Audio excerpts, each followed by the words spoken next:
ఉమ్మడి ప్రకాశం జిల్లా కందుకూరు నియోజకవర్గంలో దారకానిపాడు గ్రామానికి చెందిన తిరుమలశెట్టి లక్ష్మీనాయుడు హత్య జరిగిన తర్వాత హంతకులను అరెస్టు చేయడం జరిగింది.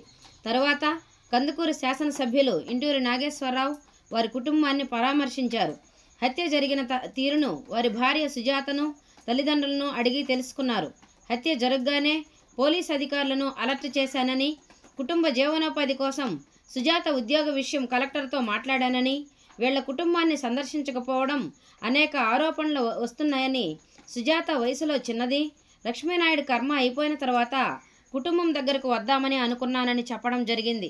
అందుకే ఈరోజు రావడం జరిగిందని, కుటుంబాన్ని ఆర్థికంగా ఆదుకుంటానని, అలాగే లక్ష్మీనాయుడు హత్యతో పాటు శాశ్వతంగా అంగవైకల్యానికి గురైన అతని సోదరులకు అన్ని విధాలా సహాయ సహకారాలు అందిస్తానని, అలాగే ఇది ఇద్దరు వ్యక్తుల మధ్య జరిగిన గొడవగా పరిగణించాలే తప్ప కులాలకు ముడిపెట్టడం, రాజకీయం చేయడం కరెక్ట్ కాదని, నేను ఈ ప్రాంతానికి చెందినవాడని, ప్రతి గ్రామంలో ఎవరు ఎలా ఉంటారో, మా పార్టీకి ఎవరు సేవలు చేశారో నాకు తెలుసు అని, జనసేన నాయకులు నియోజకవర్గ అభివృద్ధి కోసం నాతో కలిసే ఉంటారని, నాపై ఎలాంటి ఒత్తిడులు లేవని, లక్ష్మీనాయుడు కుటుంబానికి అన్ని విధాల అండగా ఉంటానని కందుకూరు ఎమ్మెల్యే ఇంటూరి నాగేశ్వరరావు మీడియాకు తెలియజేశారు. దారకానిపాడు గ్రామంలో ఈ నెల 2వ తారీఖున ఒక దారుణ సంఘటన జరిగింది. వాళ్ళిద్దరూ కూడా ఎవరైతే మన తిరుమలశెట్టి లక్ష్మీనాయుడు అలాగే ఎవరైతే యాక్సిడెంట్ చేశాడో వాడు ప్రసాద్ అనే యువకుడిద్దరూ కలిసిమెలిసి తిరుగుతా వాళ్ళిద్దరూ బ్రదర్స్ లాగా కంటిన్యూషన్ ప్రాసెస్లో చిన్న చిన్న మనస్పర్ధలు వాడు వాంటెల్లీగా వీళ్ళని తుదిముట్టించాలని ఒక ఆలోచనలో భాగంగానే ఒక కారు ఏదైతే మన ఫార్చునర్ కారు ఆ ముగ్గురు యువకులు లక్ష్మీనాయుడు, భార్గవ్, పవనం దారకంపాడు గ్రామం నుంచి గుడ్లూరు ప్రయాణిస్తూ ఉంటే ఎదురుగా వచ్చి వాంటెల్లీగా ఢీకొట్టి తర్వాత వాళ్ళు మరలా దాన్ని కంప్లీట్గా వాళ్ళు చనిపోయిందాక ఆ కారుని ముందుకు వెనక్కి నడిపించి అంటే యాక్సిడెంటల్ డెత్ చేశాడు. ఇవన్నీ కూడా ఒక దుర్మార్గమైన ఆలోచనతో చేసినవిగా నేను భావిస్తా ఉన్నా. ఇటువంటి ఆలోచనలు మనుషులకైతే రాకూడదని నేనైతే చెప్పదలుచుకున్నాను.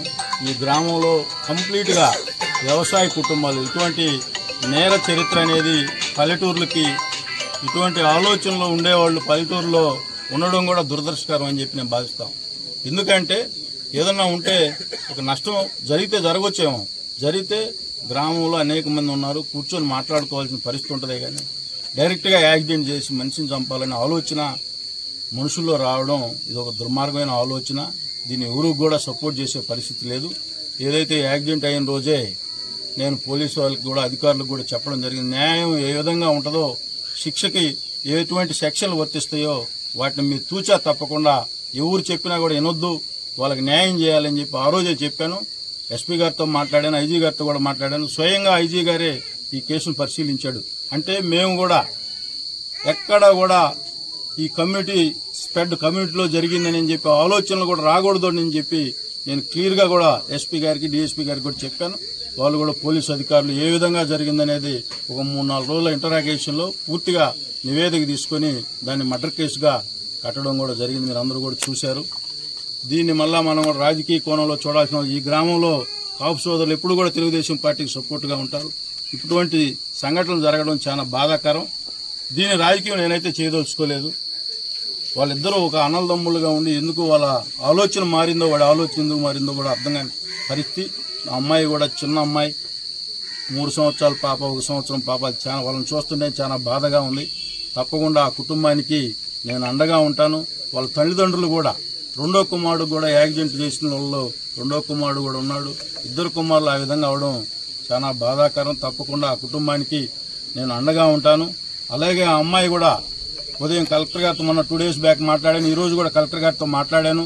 తప్పకుండా ఆ అమ్మాయికి కూడా అవుట్సోర్సింగ్ జాబ్ ఇస్తానని చెప్పి హామీ కూడా ఇచ్చాడు. తప్పకుండా ఆ అమ్మాయికి కూడా కొద్ది రోజుల్లోనే ఆ జాబ్ ఇప్పించే బాధ్యత నేనే తీసుకుంటానని చెప్పి ఈ సందర్భంగా హామీ ఇస్తూ, తప్పకుండా ఇటువంటి పల్లెటూరులో ఇటువంటి రౌడీ ఆలోచనలు, అంటే దుర్మార్గమైన ఆలోచనలు ఎవరు కూడా రాకూడదు. తప్పకుండా తగిన కఠిన శిక్ష వాళ్ళకి విధిస్తారని చెప్పి నేను భావిస్తా ఉన్నా. తప్పకుండా మరలా ఇటువంటి ఆలోచన ఇంకొకటి రాకుండా ఉండే విధంగా పోలీసు అధికారులు కూడా ప్రవర్తించారు. తప్పకుండా దానికి వాళ్ళు కూడా కమిట్మెంట్తో పనిచేశారు.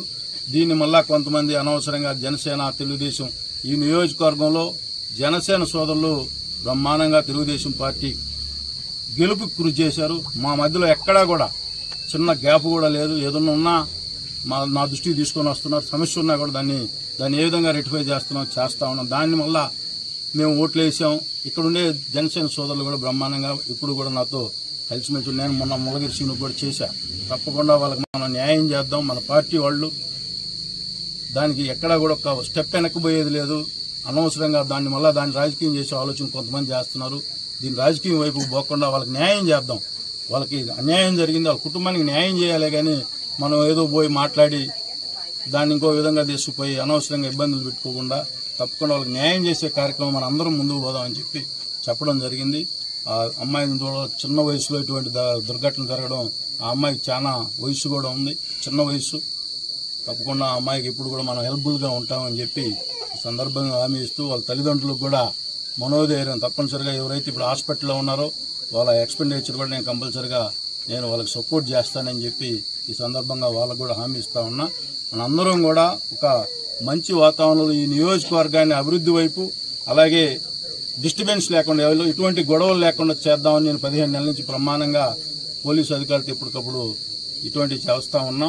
కానీ ఆ సోదరు ఇప్పుడు చెప్తా ఉంటే నాకు బాధ అనిపిస్తా ఉంది. నన్ను బ్లాక్మెయిల్ చేశాడన్నా అని చెబుతా ఉంటే మా దృష్టికి తీసుకురావచ్చు అంటే ఆ అమ్మాయి మా దృష్టికి తీసుకురావడానికి కూడా పర్సనల్గా ఇబ్బంది పడింది. కానీ ఇటువంటి మా ముందుకు తీసుకొచ్చి ఈ సంఘటన జరుగుండే పరిస్థితి ఉండేది కాదు.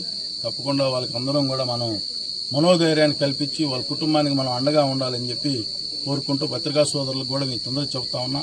ఇది మీ అందరికి కూడా తెలుసు. వాళ్ళిద్దరి మధ్య ఎందుకు చిన్నదానికి చంపుకునేదాకా ఆలోచన పోయారంటే వాడి ఆలోచన ఎందుకు అంత నెగటివ్ థింక్ చేశాడు. ఇది మంచిది కూడా కాదు వాడికి కూడా. వాడు చిన్న వయసులో ఇటువంటి ఆలోచన ఉంటే గ్రామంలో మన సోదరులు ఇద్దరు చెప్పారు, వీడిని చూస్తుంటే మాకు భయం వేస్తుందన్న, వీడు మరలా రేపు ఏం చేస్తాడు. అటువంటి మనల్ని ఆ విధంగా గ్రామంలో చూసినప్పుడు మనకు కూడా ఎంత బాధగా ఉంటుంది అనేది కూడా వాడు ఒక నిమిషం ఆలోచించలేకపోయాడు. ఇది మంచిది కూడా కాదని వాడు కూడా ఇటువంటి ఆలోచనలు ఒక మనిషిగా ఉండి ఇటువంటి ఆలోచనలు రావడం కూడా సిగ్గుసేట్ అని చెప్పి భావిస్తూ సెలవు తీసుకోవాలి.